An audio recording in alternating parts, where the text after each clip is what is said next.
the UK Labour government, led by Prime Minister Sir Keir Starmer, is grappling with intense pressure to reform or abolish the controversial two-child benefit cap, a policy introduced by the Conservatives in 2017 that restricts universal credit and child tax credit for third or subsequent children born after April 2017. Reports indicate that Starmer is weighing options to address the cap following bruising local election losses and growing unrest within the Labour Party.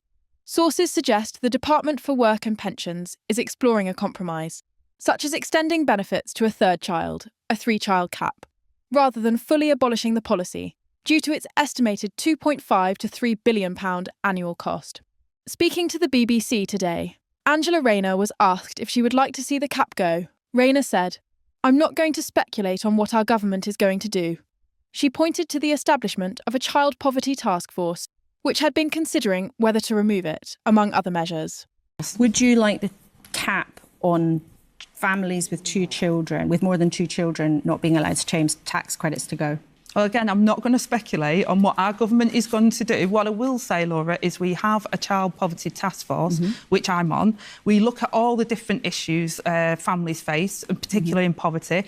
Work is a challenge and making sure people have secure work. That's why we've got the Employment Rights Bill and we're improving wages. Housing is a huge cost to and families we'll come to now. that in a second. And we're dealing with the challenge of the housing crisis. This is an important question because the government's child poverty strategy, which was meant to have the answer to this question, has been pushed back.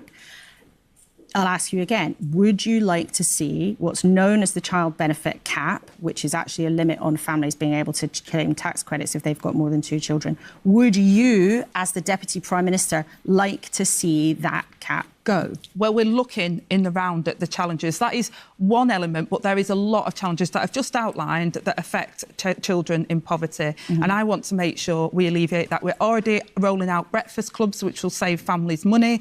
We're already supporting families with a hike in their minimum wage. So there is a lot of work we're already undertaking to bring down the cost pressures that are on families at the moment, which will alleviate poverty for children as well. Adding to Labour's woes, Nigel Farage's Reform UK has pledged to scrap the two-child cap and restore winter fuel payments for all pensioners, aiming to appeal to disaffected Labour voters.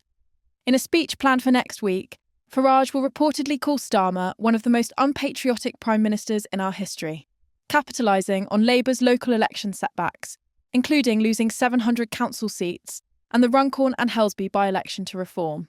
And I think this is really interesting that he will scrap that two-child benefit cap that the Tories brought in 2017. That is not the sort of thing that you would expect to hear from Reform, but it is something that many on the left are very unhappy about because it is pushing more children into poverty.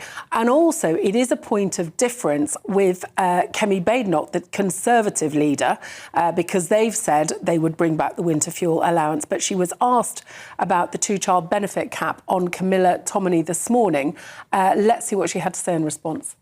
Definitely not on the two-child benefit cap. That's wrong. It's not a serious thing to say. That cap is there for a reason. It's not fair to allow some people to just claim more and more benefits for an endless number of children that they can't afford, while other people aren't having children or waiting longer because they can't afford it and are saving to be able to provide a stable environment, especially as we now have a situation where immigration is very high. There are lots of people coming to the country who become eligible for these benefits and they have many children. I don't think that this is the time to be removing that cap. As Chancellor Rachel Reeves prepares the autumn budget, Labour faces a critical juncture.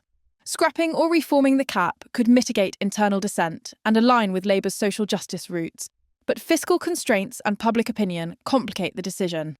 Charities warn that inaction risks a historic rise in child poverty, potentially defining Labour's legacy. Meanwhile, Farage's intervention threatens to reshape the political landscape, forcing Labour to act decisively or risk further electoral losses.